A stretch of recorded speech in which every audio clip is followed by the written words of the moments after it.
Baik, ibu-ibu yang saya sayangi karena Allah, selanjutnya innallaha wa malaikatahu yusalluna 'alan nabi ya ayyuhalladzina amanu sallu 'alaihi wa sallimu taslima.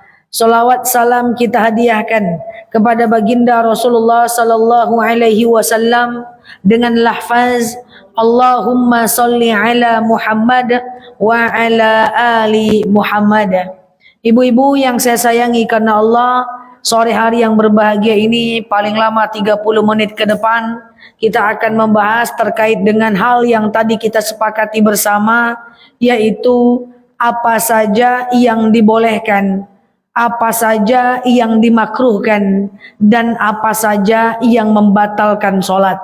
Kalau kita belajar apa saja yang dibolehkan dalam sholat, berarti kalau ibu lakukan tidak batal sholatnya. Oke, kalau nanti kita masuk poin kedua, apa saja yang dimakruhkan dalam sholat, berarti ibu boleh melakukan, tapi Allah tidak suka.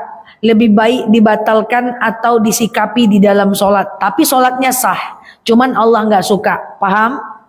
Dan kalau nanti saya bicara tentang apa saja yang membatalkan, ketika ibu berada pada situasi nomor 3 ini, ibu harus batalkan sholatnya. Ibu ulang lagi sholatnya dari awal. Oke, kita mulai. Yang pertama, apa saja yang dibolehkan di dalam sholat. Jadi kalau saya sampaikan hal-hal ini dibolehkan di dalam sholat, maka ibu tidak perlu untuk mengulang sholat ibu lagi. Jika ibu berada dalam kondisi seperti yang akan saya jelaskan hari ini. Yang pertama, boleh hukumnya sholat diganggu oleh binatang peliharaan yang tidak najis, yang tidak bernajis. Contoh, ada yang punya kucing di rumah. Kucing itu kan dia agak lain sedikit. Kalau kita nggak sholat, nggak mau dia main sama kita. Kalau kita sholat, manjat-manjat dia. Kadang main-main dia di sejadah kita. Kalau hewan seperti kucing itu tidak najis. Yang najis itu cuman adalah pupnya dan pipisnya saja. Banyak orang mengatakan bulu kucing najis. Tidak. Karena Rasulullah Shallallahu Alaihi Wasallam itu punya kucing, namanya Muza. Bahkan air liur kucing itu tidak najis. Dalam riwayat Sahih dijelaskan bahwa Sayyidatina Aisyah radhiyallahu anha itu pernah berwudu dengan wudu bekas jilatan kucing. Jadi kucing berwudu dalam menjilat sebuah bejana, lalu kemudian Aisyah pengen berwudu, lalu kemudian Sayyidatina Aisyah berwudu dengan dengan air yang pernah dijilat oleh Muza. Bahkan suatu ketika Rasulullah tidur bersama Muza. Ketika Muza itu tidur di jubahnya Rasulullah, saking sayangnya Rasulullah dengan Muza, maka Rasulullah menggunting gamisnya dan dia pergi sholat. Ditanya oleh sahabat, kenapa kau gunting gamismu ya Rasulullah? Karena Muza tadi tidur dan aku tidak ingin mengganggu tidurnya, maka aku gunting gamisku. Begitulah Rasulullah saking sayangnya dengan kucing. Maka kalau ibu lagi sholat, ada kucing tegak di sejadah, arahkan sujud ke kanan. Tegak dia di kanan, arahkan sujud ke kiri. Naik dia ke kepala kita, bawa tegak, bawa ruku, bawa sujud. Waktu sujud, taruh lagi dia.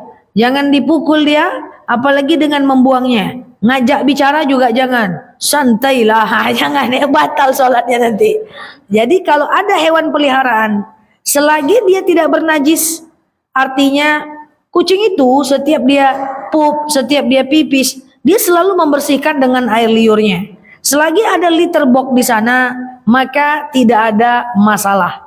Kecuali kucingnya suka spray, kucingnya tidak pipis pada tempatnya di rumah. Itu hati-hati ya. Nah itu nggak boleh. Oke? Itu satu, boleh hukumnya. Yang kedua, boleh hukumnya uqtulu aswadaini fis sholah. Membunuh dua hitam ketika sholat. Membunuh dua yang hitam ini bukan membunuh atau mematikan telepon. Bunuhlah dua hitam saat sholat. Ada orang telepon reject. Jangan kayak gitu. Aswada ini membunuh dua yang hitam, yaitu kalajengking dan binatang berbisa. Jadi kalau ibu sholat diganggu oleh kalajengking, ibu ambil sesuatu, ibu matikan dia, tuk tuk tuk, ibu lanjutkan sholat lagi tanpa mengulangnya, tidak ada masalah. Tapi tidak ada lah kalajengking di rumah kita ya, jarang lah ya. Lanjut, ini bab yang boleh ya, ini yang boleh dalam sholat ya. Kemudian yang ketiga, boleh hukumnya di dalam sholat menggendong anak dalam keadaan terdesak. Misalnya ibu lagi sholat, lalu anak ibu menangis, atau ibu baru 2 rakaat, dia berguling, hampir dia jatuh dari kasurnya. Ibu jalan aja, pindahkan dia ke tengah, nanti ibu lanjut lagi sholat, nggak apa-apa. Atau misalnya kayak tadi, tegak anak di sejadah, arahkan sujud ke kanan. Tegak dia di kanan, arahkan sujud ke kiri. Naik dia ke kepala kita, bawa tegak, bawa ruku, bawa sujud.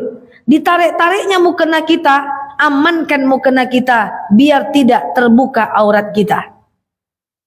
Menangis dia, bawa dia tegak, bawa ruku, pas sujud letakkan lagi dia. Di Indonesia, banyak orang tak sholat, alasannya masih punya anak kecil. Sementara di negara Timur Tengah macam di Mekah, Madinah, orang punya anak kecil tetap sholat. Dia taruh anaknya di gerobak, lalu dia sholat. Pas anaknya menangis, dia ambil bola di sampingnya, dilemparnya ke anaknya, lalu dia lanjutkan sholat. Tidak ada masalah. Ada keringanan Allah untuk orang yang punya anak kecil ketika sholat. Suatu ketika Rasulullah SAW memimpin sholat berjamaah. Saat memimpin sholat berjamaah, Rasulullah waktu sujud lama betul sujudnya. Suatu ketika sahabat bertanya, "Ya Rasulullah, kenapa engkau lama banget sujudnya?" Apa kata Rasulullah? "Saya ini tadi sujud jadi imam, ada Hasan Husain yang main di pundak saya." Hasan Husain itu kan cucu Rasulullah, anak dari Fatimah, anak dari Ali bin Abi Thalib. Makanya Hasan Husain bin Ali bin Abi Thalib. Tadi waktu aku sujud, Hasan Husain bermain di pundakku. Aku biarkan mereka main dulu, baru kemudian aku duduk. Jadinya hukumnya boleh menggendong anak atau mengarahkan arah sujud ketika kita diganggu oleh anak kita. Jadi tetap sholat walaupun ada anak kecil. Ini saya enggak usah sholat ustazah ada anak kecil. Pas sudah besar anak, cucu pula mengganggu. Enggak jadi sholat. Oke? Nomor berapa? 4. Tadi boleh hukumnya yang pertama apa?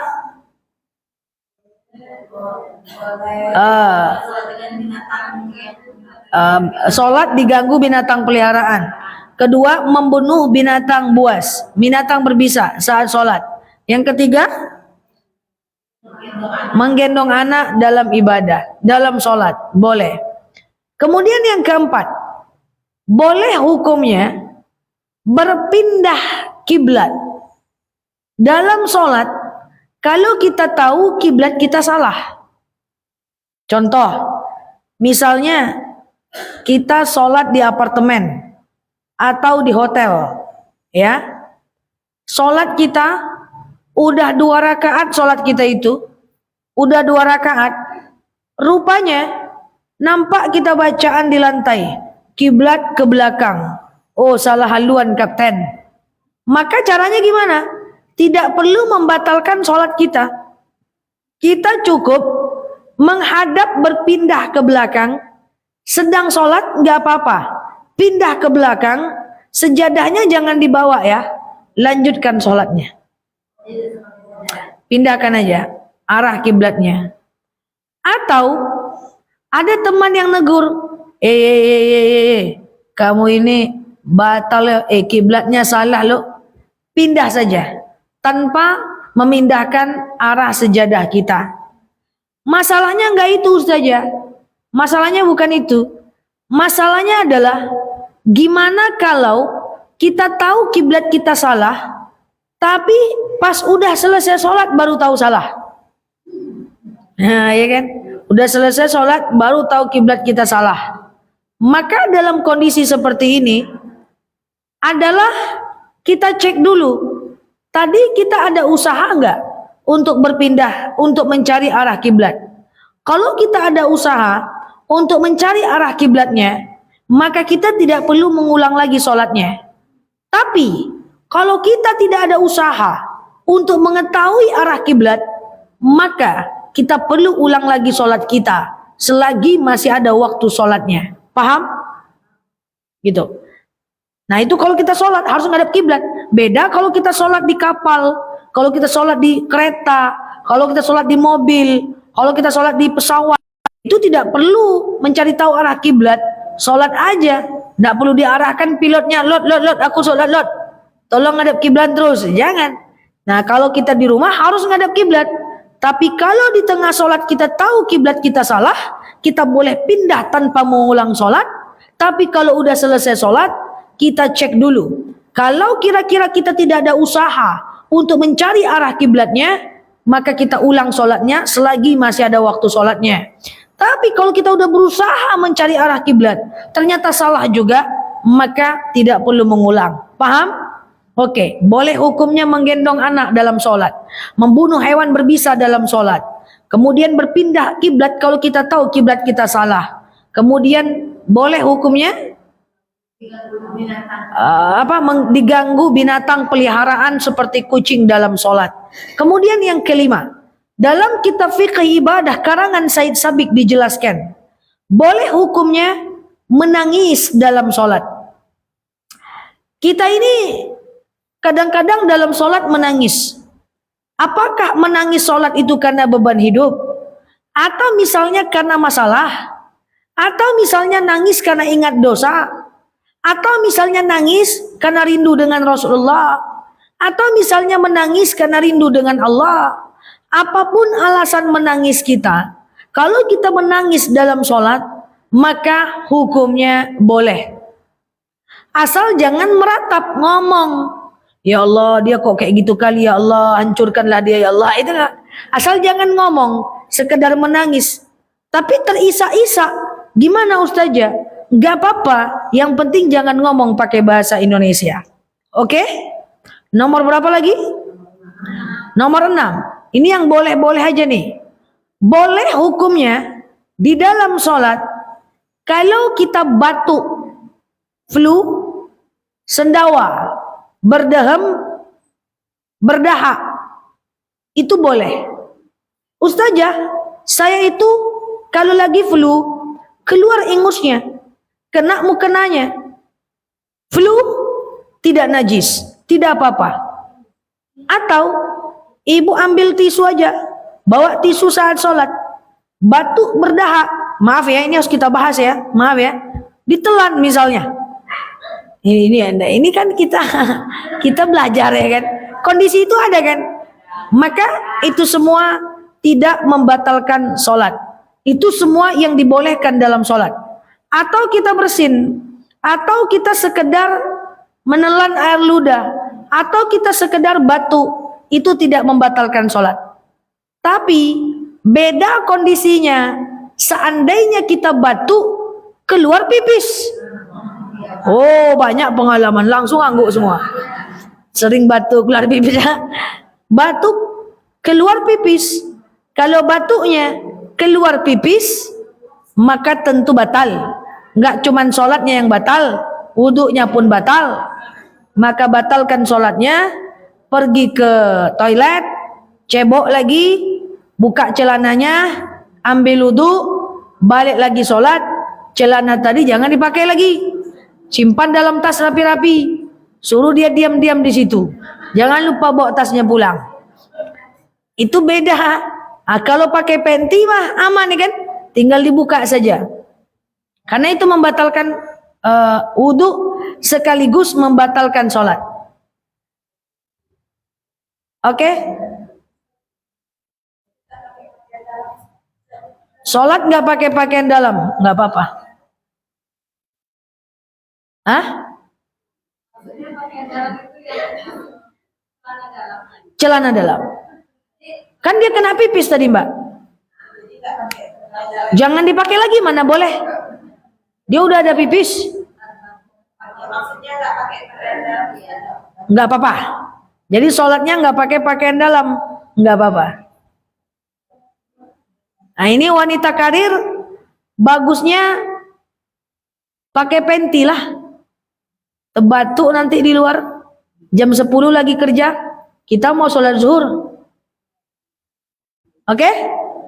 Gitu. Nah itu tidak batal ya kalau sekedar batuk, flu, apa tadi? Meler, berdahak, berdehem, sendawa, bersin, tidak membatalkan sholat. Tafadhol.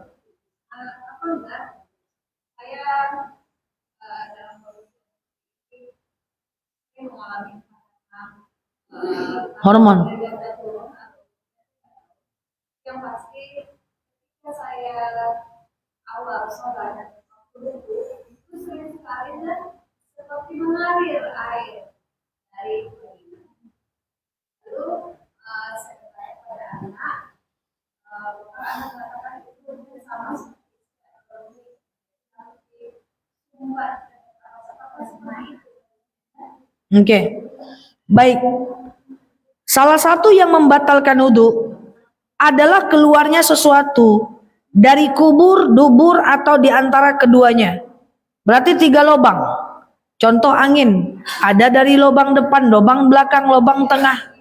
Itu sebenarnya kondisinya kan membatalkan wudhu.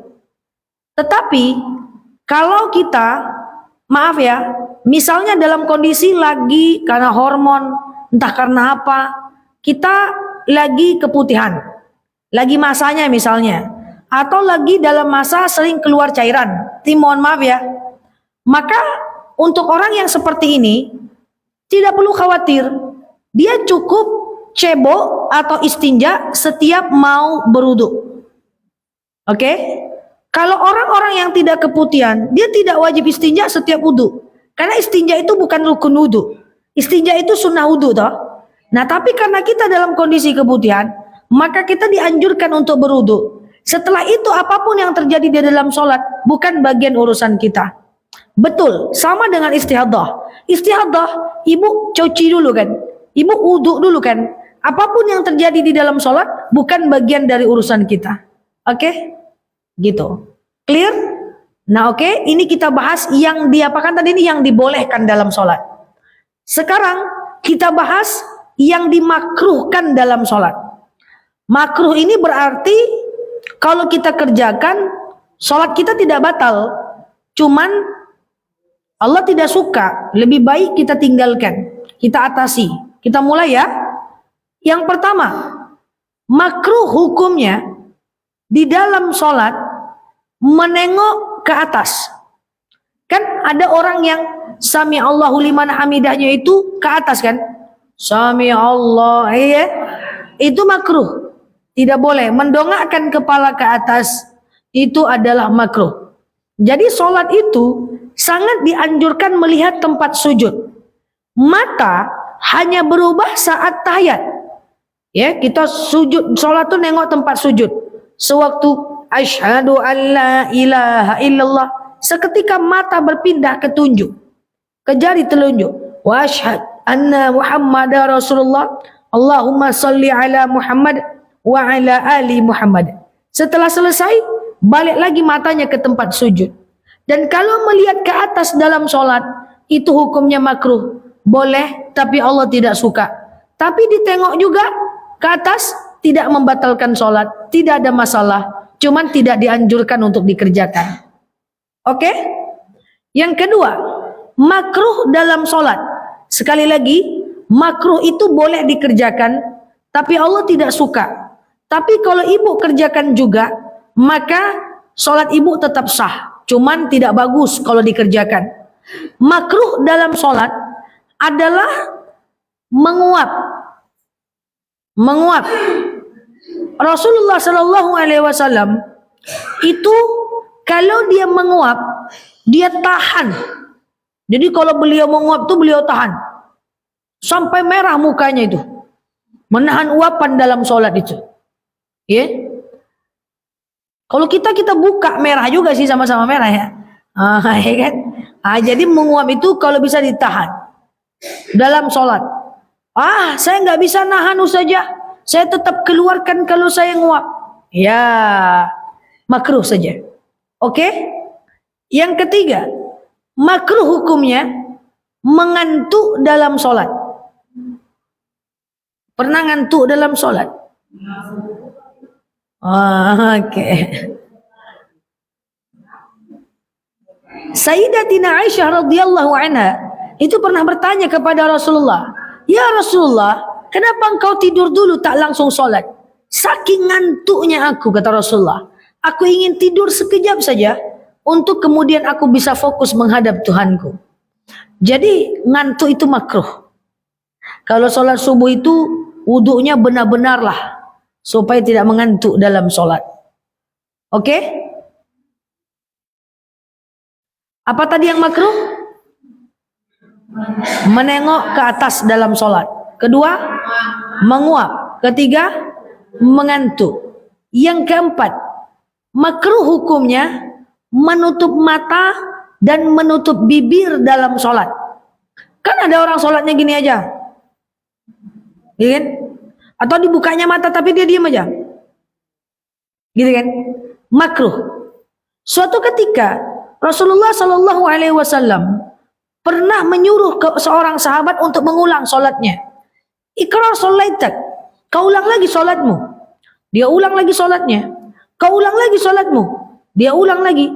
Kau ulang lagi sholatmu. Dia ulang lagi. Lama-lama dia gedek juga nih. Lalu dia nanya kepada Rasulullah, "Ya Rasulullah, kenapa kau ulang? Suruh terus aku ngulang sholatku." Apa kata Rasulullah? "Jenggotmu tak bergoyang." Maksudnya apa? Mulutmu tak terbuka. Jadi kalau kita sholat itu buka mata, buka bibir. Sampai kapan? Sampai telinga kita mendengarkan bacaan kita. Kenapa mesti buka bibir? Karena kalau kita tutup, itu bacaan kita cepat.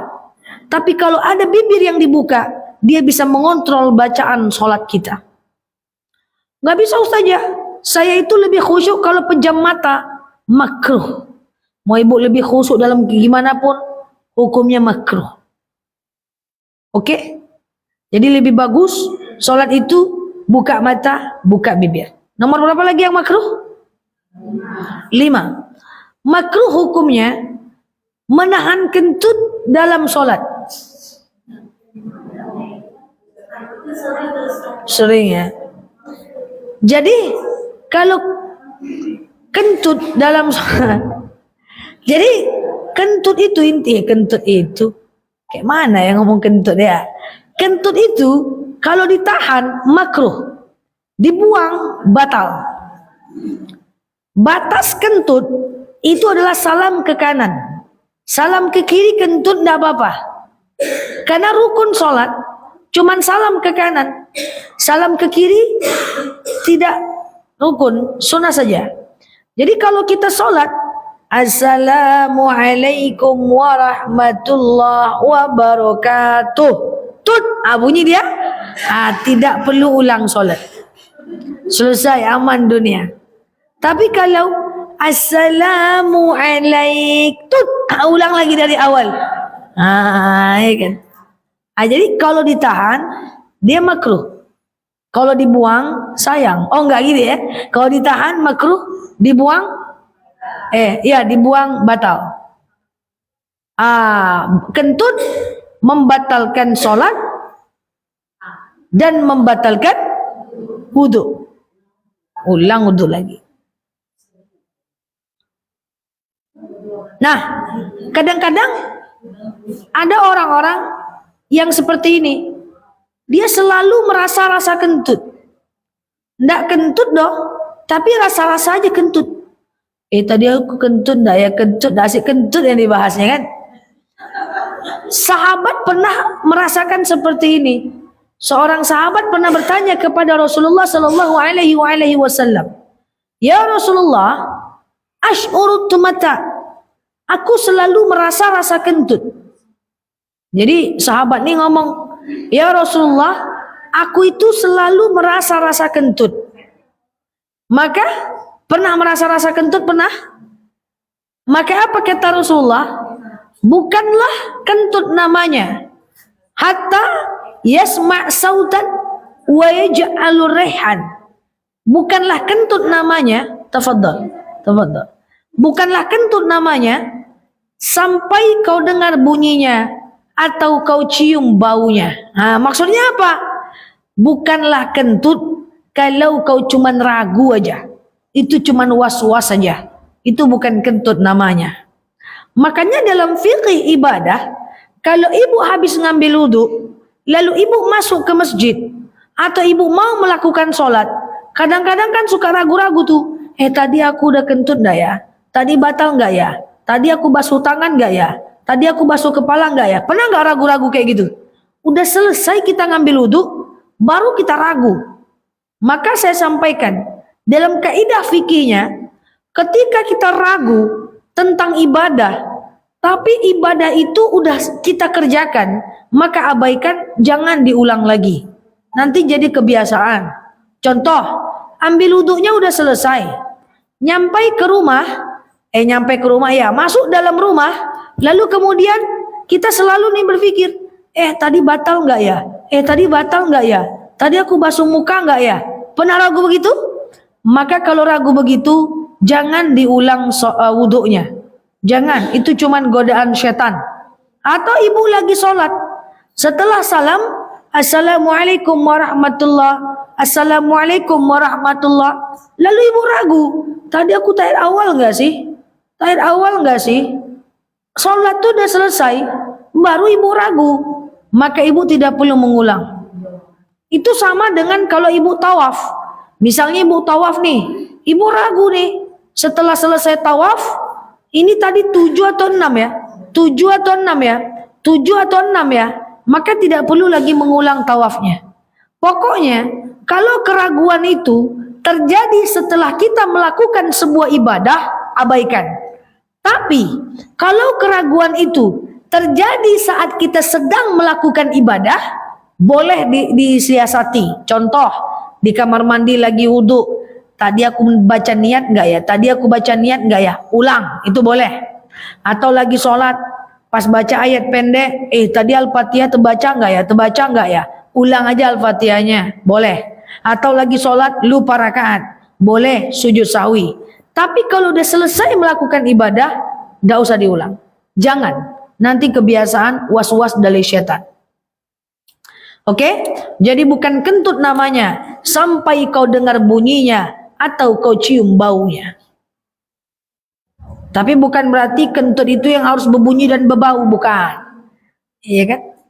Kemudian lanjut sikit lagi. Makruh hukumnya, udah selesai yang makruh ya. Coba apa aja tadi yang makruh? Mengantuk dalam sholat, menguap, menahan kentut, nengok ke atas. Udah itu aja. Menahan apa? Oh ya, menahan kentut, menguap, nutup mulut dan nutup bibir dalam sholat, itu makruh. Iya kan? Nah, clear. Selanjutnya terakhir sebelum saya lanjut, makruh hukumnya sholat perut lapar, kecuali puasa. Makan dulu boleh. Jawab azan, makan dulu, maka ibu sholat. Nah, jadi kita udah bahas apa saja yang dibolehkan dalam sholat, apa saja yang dimakruhkan dalam sholat. Kita masuk poin terakhir, apa saja yang membatalkan sholat. Tapi kita review sebentar. Apa saja tadi yang dibolehkan dalam sholat? Yang dibolehkan, 1, binatang peliharaan mengganggu kita dalam sholat tidak batal. Menggendong anak dalam sholat kalau terdesak tidak batal. Membunuh binatang berbisa dalam sholat tidak batal. Menangis dalam sholat tidak batal. Bersin, batuk, pilek, flu, berdehem, berdahak tidak batal.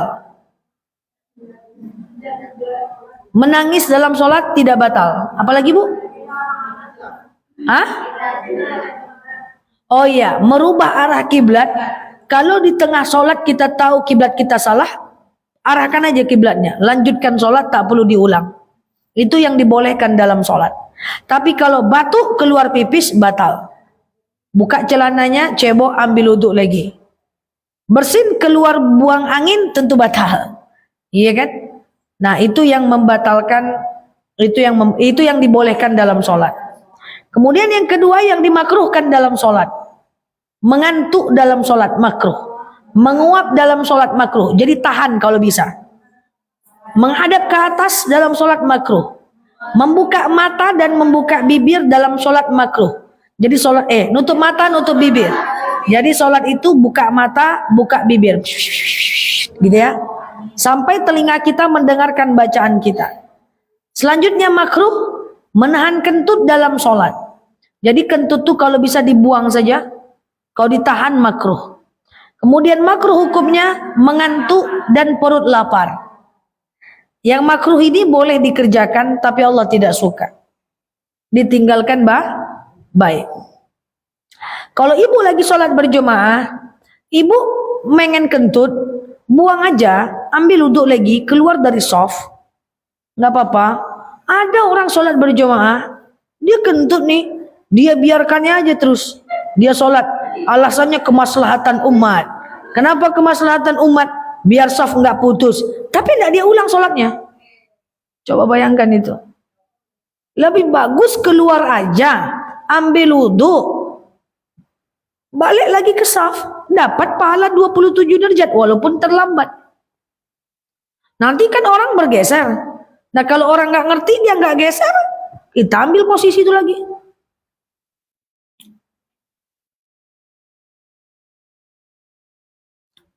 Paham? Selanjutnya, terakhir, apa saja yang membatalkan sholat? Pertama, ketawa dalam sholat atau menahan ketawa itu batal. Ibu lagi sholat diganggu oleh suami, diganggu oleh anak, ketawa, ditahan, jangan lanjutkan sholatnya, batal itu.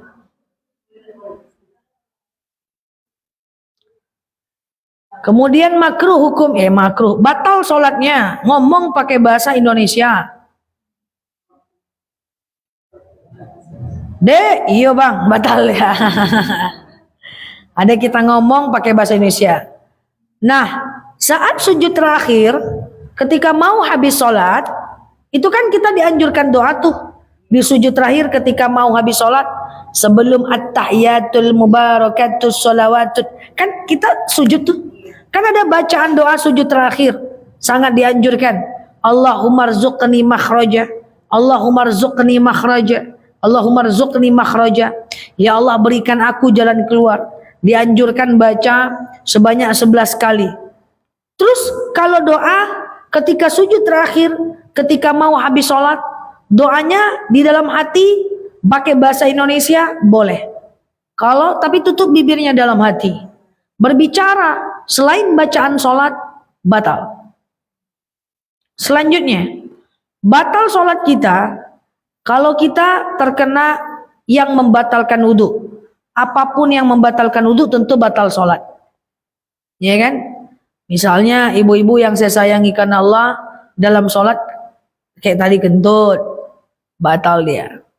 Kemudian ketika sholat, nah coba jawab, ketika sholat tahu-tahu kita tekan tuh sebentar, batal nggak? Kalau itu batal nggak?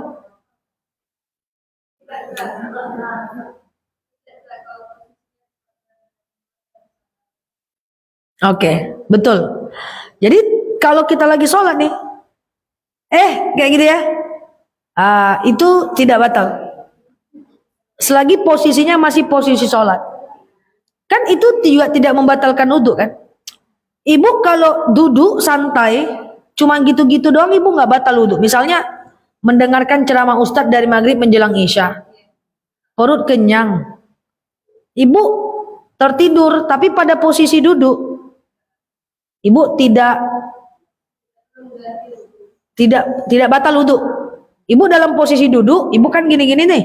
Nah itu nggak batal wudhu. Tapi kalau ibu nyandar atau ibu baring, maaf ya, sehingga pinggul ibu sudah nggak tercecah ke tanah, ke lantai, maka dia batal. Dikhawatirkan hilang kesadaran. Hilang kesadaran membatalkan wudhu. Jadi bagi ibu-ibu yang suka-suka tertidur dalam kondisi ngantuk seperti itu, tidak membatalkan wudhu. Tidak membatalkan sholat dan tidak membatalkan wudhu. Apalagi sholat berjamaah. Terakhir, masih dalam kitab Said Sabiq, dalam fikih ibadahnya dijelaskan yang membatalkan sholat, ya ibu sudah tahulah, ya kan, makan, minum dan seterusnya. Wallahu a'lam bishawab. Inilah beberapa hal yang dibolehkan dalam sholat, dimakruhkan di dalam sholat, dan yang membatalkan sholat. Jadi kalau ibu berada pada posisi-posisi yang membatalkan sholat, berhenti. Berada pada posisi yang dibolehkan dalam sholat, lanjutkan. Berada pada posisi yang dimakruhkan dalam sholat, usahakan jangan lakukan. Tapi kalau dilakukan juga, maka tidak jadi masalah. Cuman usahakan dihindarkan makruh dalam ibadah. Semoga bermanfaat ibu-ibu yang saya sayangi karena Allah. Kalau mau tahu lebih banyak, itu kitabnya sudah ada terjemahan, boleh dibeli kitabnya dimanapun. Said Sabiq, judulnya Fiqh Ibadah. Kalau itu udah ada terjemahannya. Tapi apa yang saya sampaikan ini sepertinya sudah ada sehari-hari, jadi sudah cukup pahamlah kalau kita dengar tadi dari awal sampai akhir. Nah, sebelum saya tutup, kalau sholat tadi nggak pakai celana dalam, selagi mukenanya tertutup, itu nggak ada masalah. Tetapi pastikan mukenanya betul-betul tertutup dan tidak. Kok ketawa? Hah? Mukenanya benar-benar tertutup dan tidak menerawang. Tafadhol. Melihat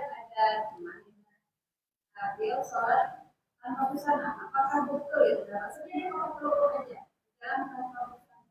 Sebenarnya nggak apa-apa Bu, karena inti sholat nutup aurat.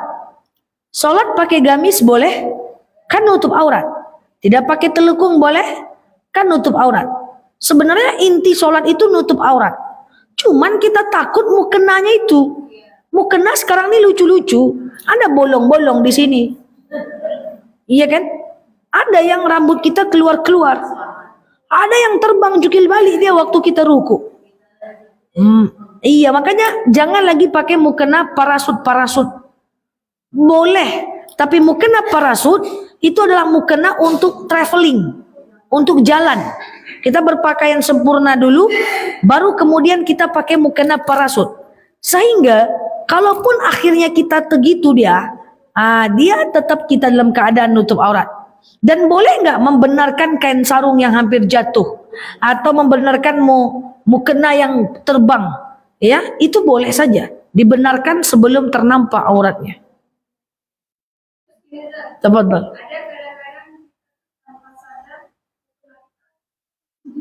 Oh nggak bisa. Baik, untuk mukena tidak bisa terkena jidat.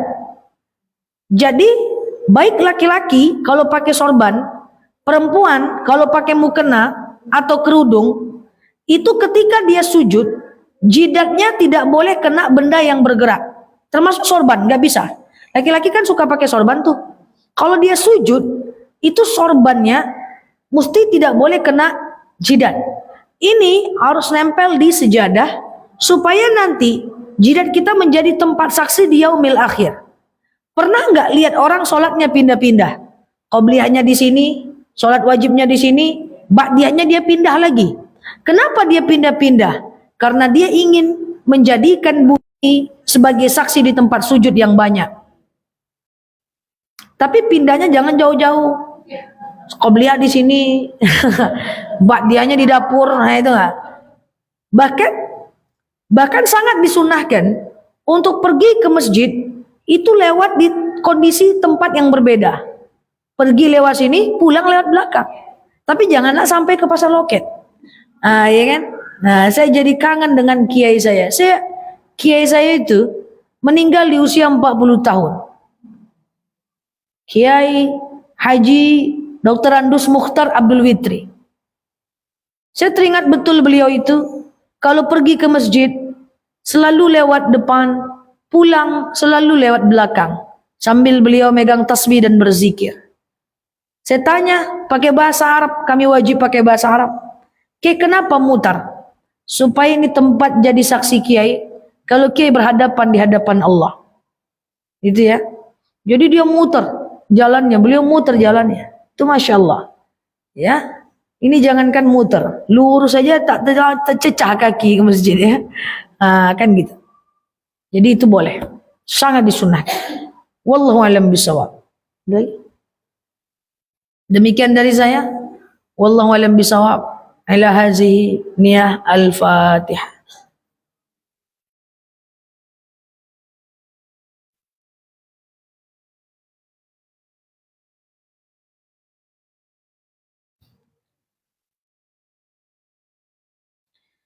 Amin ya Allah, amin ya Rahman, amin amin ya mujibas sailin. Allahumma salli ala Sayyidina Muhammad wa ala ali Sayyidina Muhammad. Allahumma inna nas'aluka ridhaka wal jannah, na'udzubika min sakhatika wan nar.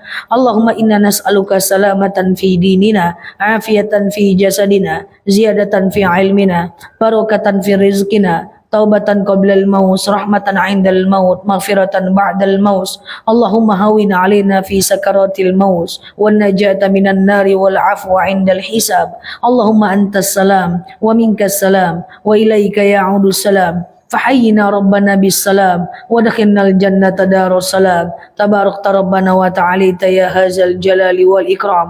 اللهم إنا نعوذ بك من الهم والحزن، نعوذ بك من العجز والكسل، نعوذ بك من الجبن والبخل، نعوذ بك من غلبة الدين وقهر الرجال. اللهم يسر علينا أمورنا ولا تعسر علينا أمورنا يا رب العالمين. اللهم إن كان رزقنا في السماء فأنزله، وإن كان رزقنا في الأرض فأخرجه، وإن كان رزقنا بعيدا فقربه، وإن كان رزقنا حراما فطهره، وإن كان قليلا فكثره يا رب العالمين. اللهم إنا نعوذ بكلمات الله التامة من شر ما خلق. اللهم إنا نعوذ بكلمات الله التامة من شر ما خلق. اللهم إنا نعوذ بكلمات الله التامة من شر ما خلق. اللهم إنك عفو كريم تحب العفو فاعف عني. اللهم خصوصا ila arwahi ustazina Kiai Haji Mukhtar Abdul Witri wa ila arwahi kulli muslimina wal muslimat. Allahumma fil lahum warhamhum wa'afi wa'fu anhum wa akrim nuzulahum wa wasi' madkhalahum waghsilhum bil ma'i wasalji wal barad wa nakhihim minal khataaya kama yunakkasabul abyadu minad danasi wa abdilhum daran khairan min dari mu'alla khairan min ahlihim ya rabbil alamin. Allahumma khususan ila arwahi Ustadzina Kiai Haji Mukhtar Abdul Witri. Allahumma ja'al qabrahum rawdatan min riyadil jannah wa la taj'al qabrahum huratan min hubarin niran. Allahumma ansur ikhwanana mujahidina fi Palestin. Allahumma ansur ikhwanana mujahidina fi Gaza. Allahumma ansur ikhwanana mujahidina fi Indonesia ya rabbal alamin. Allahumma khususan ila hadhil jamaah wa ila hadal mustama'ina wal mustami'at. Allahumma anzil rahmataka wa maghfiratika wa salamuka wa barakatuka sihataka ilaina ya rabbal alamin. Allahumma stajib du'ana ya Allah, sajib du'ana ya Rahman, sajib du'ana ya Rahim ya mujibas sailin. Allahumma salli ala Sayyidina Muhammad wa ala ali Sayyidina Muhammad. Subhana rabbika rabbil izzati amma yasifun, salamun alal mursalin, alhamdulillahi rabbil alamin. Wallahu alam bisawab. Usikum wa nafsi bitaqullah. Wallahul muwafiq ila aqwamat thariq. Assalamualaikum warahmatullahi wabarakatuh.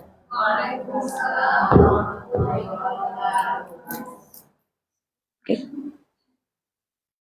Tafadhal Bu. Iya. Jazakallah.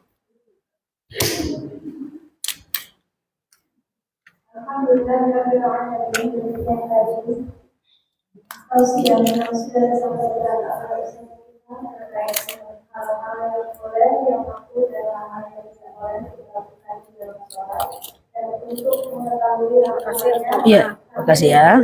Barakallah. Izin ya.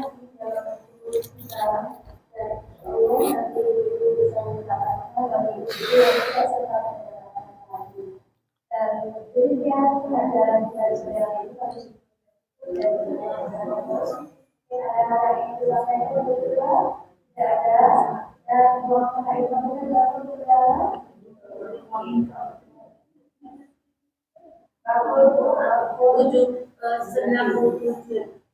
kalau kita untuk hari ini 12 ya. Apa kabar teman-teman semuanya?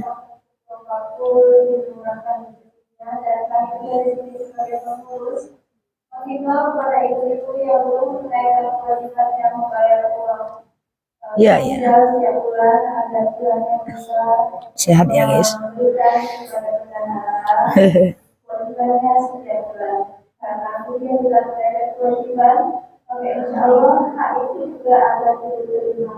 Dan juga kami Teman-teman thank you ya yang sudah mampir ke kanal aku. Teman-teman yang baru mampir boleh klik foto aku yang ada di atas, kemudian follow, aktifkan tombol loncengnya ya, agar teman-teman dapat video terbaru dari aku ya. Dan bagi teman-teman semuanya yang terlambat hadir, teman-teman boleh ke channel aku ya, subscribe channelnya. Nanti video ini akan aku upload ke channel aku ya teman-teman ya. Ya sama-sama, thank you ya semuanya ya. Oke.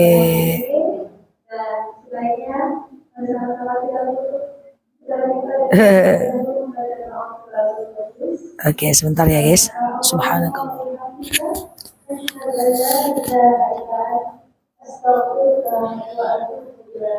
Bentar ya. Waalaikumsalam warahmatullahi wabarakatuh. Dilanjut ya ibu-ibu ya. Oke, jazakumullah. Assalamualaikum. Izin Bu Ketua. Oke, afwan ya Bu tadi terlambat. Mari, assalamualaikum.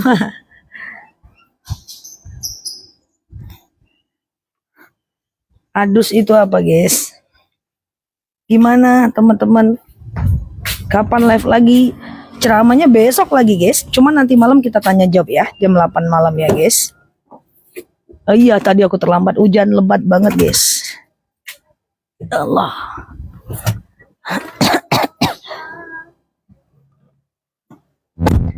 Oke, Adus mandi ya. Baik teman-teman semuanya, thank you ya yang sudah mampir. Tadi aku nggak bisa ngomong di dalam teman-teman, jemaahnya deket banget sama aku. Teman-teman yang baru mampir boleh klik foto yang ada di atas, kemudian follow, aktifkan tombol lonceng, live dan videonya ya. Dan teman-teman yang baru mampir boleh ke channel aku.